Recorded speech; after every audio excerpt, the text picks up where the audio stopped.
Does the person on your mind have avoidant attachment style or narcissistic personality disorder? This is kind of like asking whether a snake is poisonous or not. Is it actually more scared of me, or do I need to be the one that's scared? There's some overlap between avoidance and narcissist that can make it difficult to know for sure what you're dealing with and therefore how you should proceed.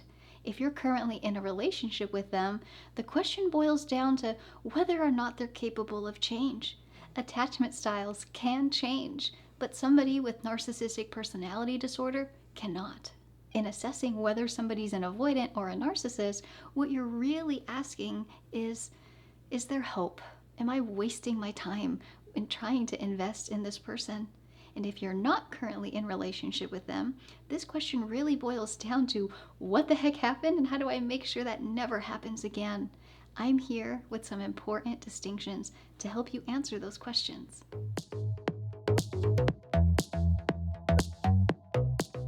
Hello everyone, my name is Tia and I'm a licensed psychotherapist. I make videos that offer tips on how to improve your relationship with yourself and with other people. So let me ask you, are you subscribed or not subscribed? YouTube analytics tell me that most of you are not subscribed. And just like an insecure attachment style, you can change that too.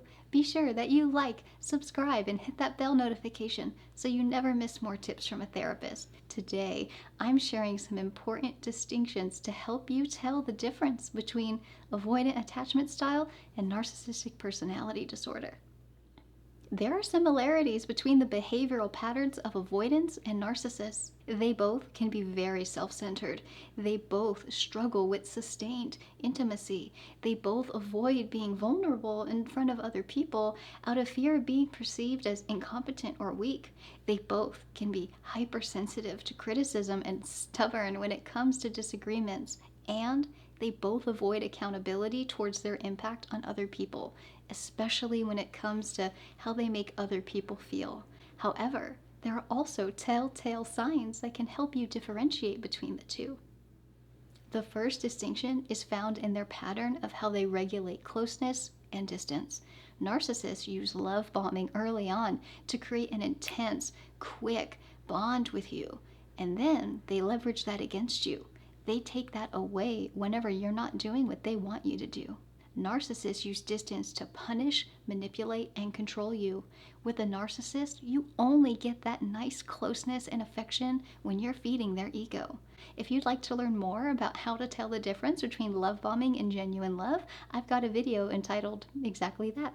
On the other hand, somebody with avoidant attachment style does not have that love bombing phase. They're pretty consistent from the beginning throughout the relationship how much affection and closeness they're comfortable with. Avoidants use distance to regulate their discomfort with closeness and to make themselves feel safe.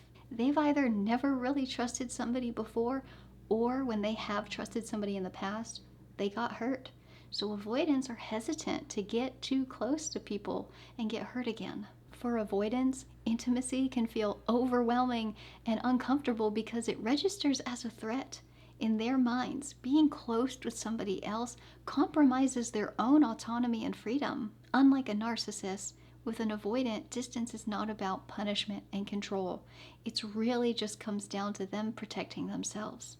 The key is to pay attention to when they distance themselves. Is it a punishment or a power move because you upset them? Or does it seem to happen when intimacy grows beyond what they're currently used to? The second distinction is found in how they regulate their emotions and sense of self.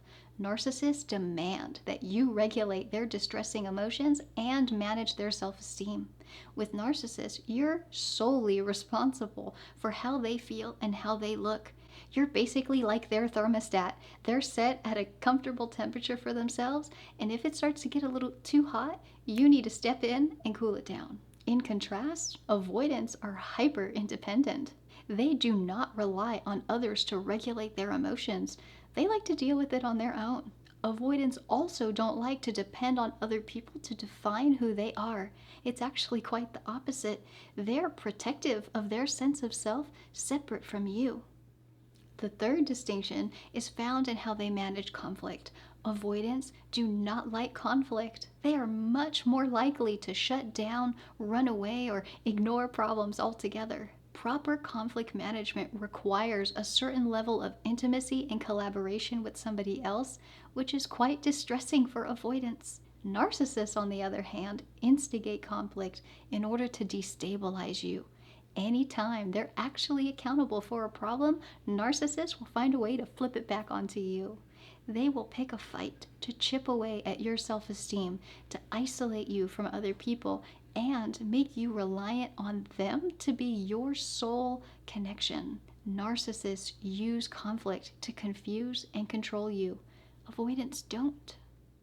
Now that you know the differences between the two, let's return to your initial question. Should you be holding out hope for them to change? Yes, technically, avoidantly attached people have the capacity to grow to be more secure and expand their tolerance of closeness and intimacy, while somebody with narcissistic personality disorder does not have that capacity for change. However, on average, only 1 in 4 people successfully change from an insecure style to a secure attachment style over the period of 4 years. And usually this is accomplished through therapy and having a securely attached partner that's patient with their gradual exposure to trust and intimacy. If you do not have secure attachment and they aren't in therapy looking to become more secure themselves, do not hold your breath. However, the question of whether they're avoidant or narcissistic is incredibly valid and useful information. It's the same reason why people do autopsies to understand why someone died. Being able to tell the difference is a necessary part of accurately reflecting on the past, processing what happened, grieving the loss of the attachment, gaining closure, and moving forward in future relationships with more wisdom. A flaw that I've noticed with so-called dating coaches or relationship specialists who have no real in-depth training of therapy or understanding of attachment and human development is they tend to oversimplify things. Here are the red flags to avoid and here are the green flags to look for. This is helpful information to an extent on a surface level, rational level. But this type of advice is really best when you're not already attached to somebody. In matters of the heart, once that attachment bond is already made, the mind doesn't easily overpower the heart.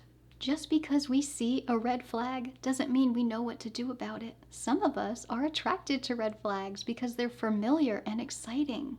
Deeper therapeutic work beyond of what TikTok advice can offer is needed to elicit any real change. Therapy allows us to examine our inherited expectations of relationships and recalibrate our blueprint for love into one that's healthy and secure. And if you actually are or were attached to a narcissist, most people don't understand just how devastating and earth-shattering that is. It's not as simple of a game of red light, green light, because we've lost trust in our own eyes. It's understandable that people look for diagnoses and labels to help them make sense of their experience. It's human to look for signs of potential danger. It's okay that you need this in order to grieve the loss of the love that you really hoped you would have. It's fully understandable that diagnoses and labels help you make sense of the complex terrain of dating and relationships. And I encourage you to not be too reliant on them or too focused on figuring out other people. The ultimate goal is for you to be focused on what's relevant to you, because you only have control over yourself. Figure out what was your role in the death of the relationship. What attracted you to this type of person? What do you need to feel safe and loved? From there, then you can be mindful of whether or not this person is right for you. Did you find this video helpful? Have you experienced this dance before? Let me know in the comment section below. Thank you so much for watching. Remember, like and subscribe, and I'll see you in the next one.